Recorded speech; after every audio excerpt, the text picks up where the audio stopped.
এইটো চিত্ৰৰ পৰা গম পোৱা গৈছে যে এইটো এটা আয়ত হয়, কাৰণ ইয়াৰ অপজিট চাইডছবিলাক ইকুৱেল হয় নহয়, বিপৰীত বাহুবোৰ ইকুৱেল। গতিকে আমাৰ ইয়াত AC দিয়া আছে 10 আৰু X আৰু Y আমাৰ ওলাব লাগে। এইটো পাৰ্ট X হয়, এইটো পাৰ্ট Y হয়। গতিকে কেনেকৈ ওলাবা চোৱা। প্ৰথমে চিত্ৰত ABCD এটা আয়ত, এইটো লিখি দিবা। তাৰপিছত লিখিবা আয়তৰ কৰ্ণৰ দুডাল সমান, অৰ্থাৎ AC = BD। আয়তৰ কৰ্ণই পৰস্পৰক সমদ্বিখণ্ডিত কৰে, অৰ্থাৎ পৰস্পৰক সমদ্বিখণ্ডিত যিহেতু কৰিছে, গতিকে এইটো পাৰ্ট এইটো পাৰ্ট এইটো পাৰ্ট আৰু এইটো পাৰ্ট ইকুৱেল হ'ব। গতিকে DO = BO = AO = CO। গতিকে DO = কিমান হ'ব? DO মানে এই পাৰ্টটো হাফ অফ BD, এই গোটেই লাইনটোৰ আধা হয়, half of BD। Half of BD = কি? আমি AC পাইছোঁ, গতিকে হাফ অফ AC = কিমান আছে? 10 আছে আমাৰ, ইনটু 10। এইটো কাটিলে 5, গতিকে আনচাৰ হ'ব 5। চ' DO মানে কি? X বুজাইছে, অৰ্থাৎ X = 5। যেহেতু DO আৰু BO একে, গতিকে BO = Y আছে, গতিকে Y = 5। এই দুটা আমাৰ আনচাৰ। চ' চিত্ৰৰ পৰা কি দেখি পাইছোঁ? আমি এই বাহুবোৰ গোটেইকেইটা বাহু সমান দেখা পাইছোঁ নহয়, গতিকে এইটো এটা বৰ্গ। গতিকে চিত্ৰত ABCD এটা বৰ্গ।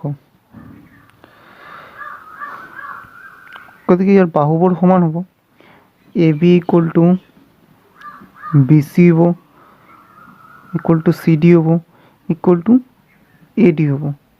চ' গোটেইকেইটা বাহুৰ মাপ কিমান হ'ব? 6কৈ হ'ব নহয়। গতিকে বাহুকেইটা যদি আমি যোগ কৰি দিওঁ, আমাৰ ভেলুকেইটা আহি যাব।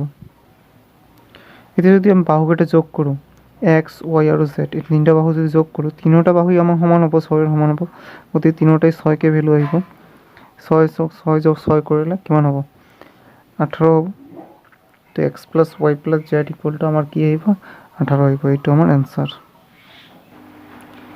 চিত্ৰত এই বাহুবোৰ গোটেইকেইটা বাহু আমাৰ সমান দেখাইছে, কিন্তু ইয়াৰ কোণবোৰ অলপ হেলনীয়া গৈ আছে, 90 ডিগ্ৰী নহয়। গতিকে বাহুবোৰ সমান হ'লে আমি জানো বৰ্গ হয়, কিন্তু কোণবোৰ যদি 90 ডিগ্ৰী নহয়, এইটো ৰম্বাছ হয়। গতিকে এইটো আমাৰ ৰম্বাছ হ'ব।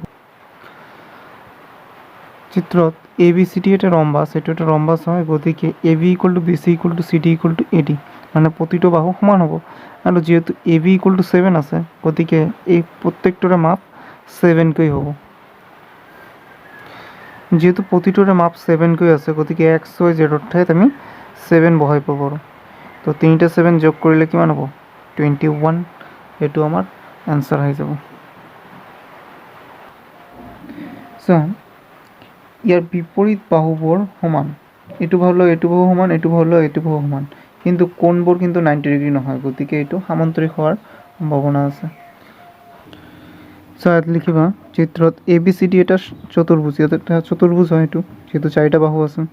যিহেতু AB = DC, AB আৰু DC সমান হয়, আৰু AD = BC, অৰ্থাৎ বিপৰীত বাহুবোৰ সমান আৰু সমান্তৰাল। চ' এইটোৰ সমানভাৱে এইটো আছে, গতিকে এই দুটা সমান্তৰাল।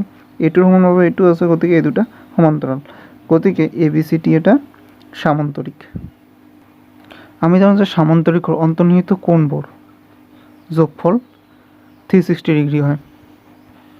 গতিকে angle A + angle B + angle C + angle D = 360 degree. এইটো আমি লিখিব পাৰোঁ। এতিয়া এই ভেলুবোৰ আমি বহাই দিম এংগেলবোৰৰ। চ' 2x - 3, 3x - 2, 2x - 3, 3x - 2, এইকেইটা যোগ কৰিলে 360 ইকুৱেল হ'ব। ডিগ্ৰী দিয়াৰ দৰকাৰ নাই, কাৰণ এইবোৰ ভেলু ওলাই আছোঁ। গতিকে এইবোৰ আমি X ওলাবিলাক যোগ কৰি দিম, আৰু X নথকাবিলাক এক্সট্ৰাকৈ যোগ কৰিম। এইটোতো আমি মানে বেলেগ বেলেগ কৰিছোঁ। এতিয়া X বিলাক যোগ কৰিলে 10x আহিব, মাইনাছ অফ এইটো যোগ কৰিলে 3 3 6 আৰু 4 10, ইয়াত 10 আহিব, = 360। 10x = কিমান হ'ব? 360 + 10 হ'ব। প্লাছ x = কি হ'ব? এইটো যোগ কৰিলে 370 হ'ব, তলত 10 আহিব, এইটো কেঞ্চেল, কিমান থাকে, অতএব এক্স ইকুৱেল টু 37। এইটোৱে আমাৰ নিৰ্ণয় এনচাৰ।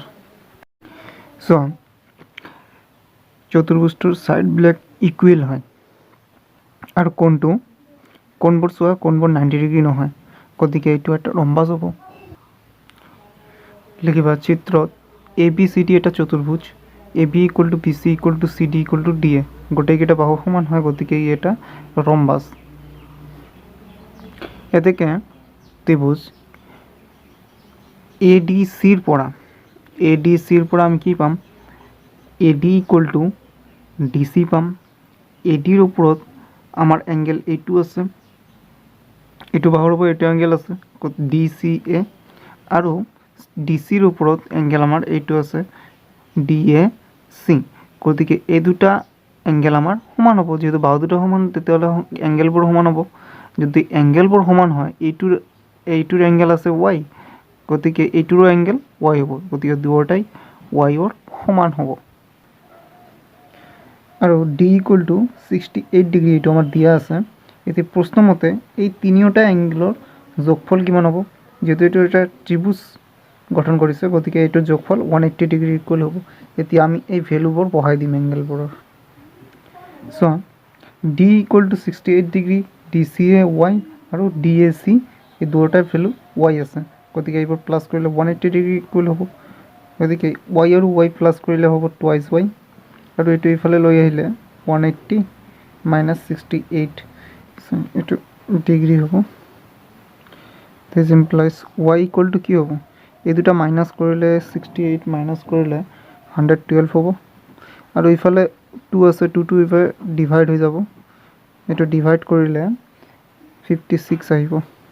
চ' এইটো আমাৰ ডিগ্ৰী আছিল 56 ডিগ্ৰী, তো ৱাই ইকুৱেল টু 56 ডিগ্ৰী আহিব। D C পেৰেলাল two A B, D C আৰু এ বি দুয়োটা সমান্তৰাল হয়, আৰু এ চি ইয়াত ছেদক, গতিকে এই দুটা কি হ'ব, আমাৰ একান্তৰ কোণ। গতিকে এক্স ইকুৱেল টু ৱাই কি হিচাপে লিখিব পাৰি, একান্তৰ কোণ হিচাপে লিখিব পাৰি।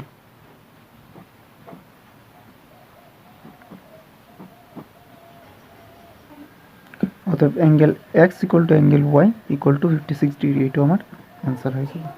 12 নম্বৰটো চোৱা, এইটো বহিৰ্কোণ, এইটো বহিৰ্কোণ, এইটো বহিৰ্কোণ, এইটো বহিৰ্কোণ, এইটো অন্তঃকোণ। এইটো এটা ৰেখা হয়, এটা লাইন হয়, এইটো 180 ডিগ্ৰী আছে, ভিতৰত যদি 90 ডিগ্ৰী আছে, বাহিৰৰ কোণটো কিমান হ'ব, 180 minus 90 degree equal to 90 degree পাম বাহিৰৰ কোণটো। চ' আমাৰ চব বাহিৰৰ কোণ আমাৰ জনা আছে নহয়। এতিয়া ইয়াত এই বাহিৰৰ কোণটো এইটো কিমান আছে, এইটো ওলাব লাগে। চ' আমি জানো যে বাহিৰৰ কোণ অৰ্থাৎ বহিঃকোণবোৰৰ যোগফল 360 ডিগ্ৰী হয়। তো এনেকৈ আমি গোটেইকেইটা চাম কৰি দিম বা যোগ কৰি দিম, যোগ কৰি দিলে 360 ডিগ্ৰী পাম। চ' আমি জানো যে বহুভুজৰ বহিঃকোণবোৰৰ সমষ্টি 360 ডিগ্ৰী, তেতিয়াহ'লে গোটেইকেইটা কোণৰ যোগফল x 60 degree, 90 degree, 90 degree, 40 degree, এইকেইটা যোগ কৰিলে 360 ডিগ্ৰী ইকুৱেল হ'ব। এতিয়া আমি ইয়াৰ পৰা এক্সটো ওলাব পাৰিম। চ' এইকেইটা আমি যোগ কৰি দিলে 280 হ'ব। 280 যদি আমি ইফালে লৈ আহোঁ, মাইনাছ হৈ যাব, 360ৰ পৰা মাইনাছ কৰিলে 80 ডিগ্ৰী আহিব। তো এক্স ইকুৱেল টু 80 ডিগ্ৰী, এইটো আমাৰ এনচাৰ আহি যাব।